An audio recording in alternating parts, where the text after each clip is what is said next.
Today I will deal with the subject of direct taxation. What are taxes? They are the money collected by the government from the people. Why do governments need money? The answer is quite simple. They need it for a variety of purposes. Some of the purposes are: 1. Building and maintenance of infrastructure, e.g. roads, bridges, ports, railway, etc. 2. To run vital public sectors like health and education. 3. To maintain defense forces and law enforcement agencies. 4. To fund various social welfare schemes to help the poor and needy. There are two types of taxes. One is direct tax and the other is indirect tax. We will examine the differences between these two types.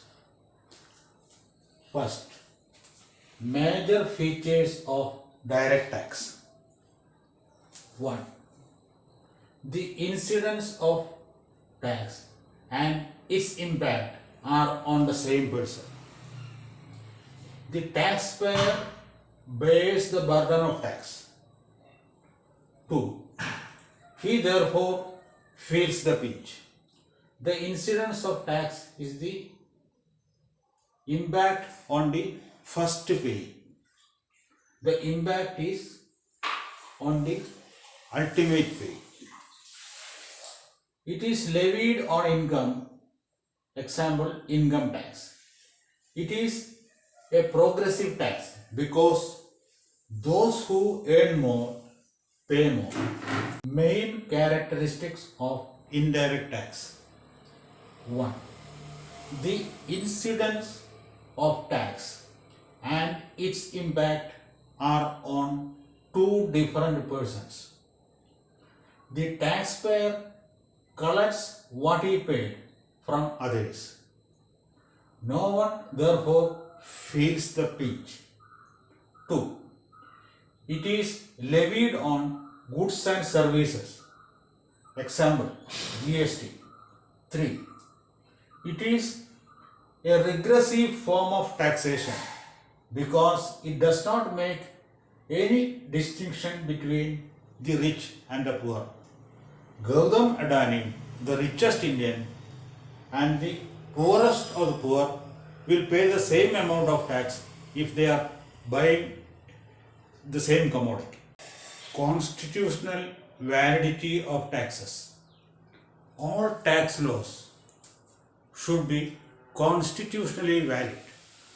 This means they should be in accordance with the strict provisions of the Indian Constitution. The Indian Constitution is the paramount legal framework of the nation, which sets out in detail the fundamental principles of lawmaking. Further, lawmakers should pass appropriate laws before imposition and levy of tax. The Income Tax Act 1961. This came into force on 1/4/1962. It establishes the criteria for measurement of various income,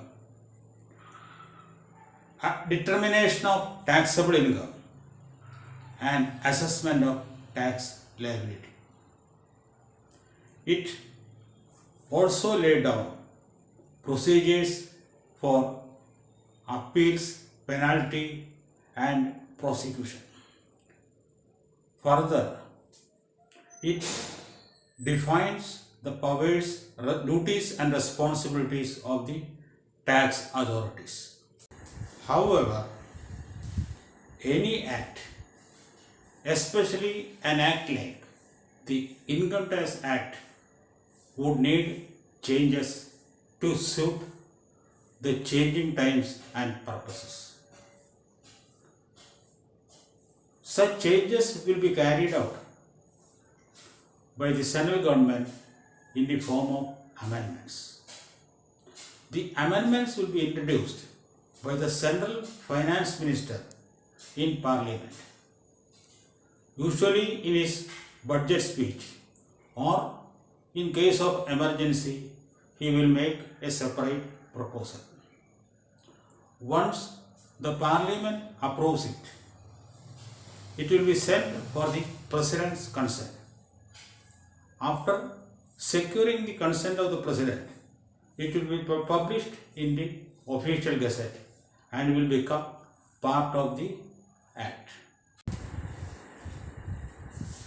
If the Parliament is not in session and if some urgent amendment is to be carried out, the central government has the power to do it through ordinances.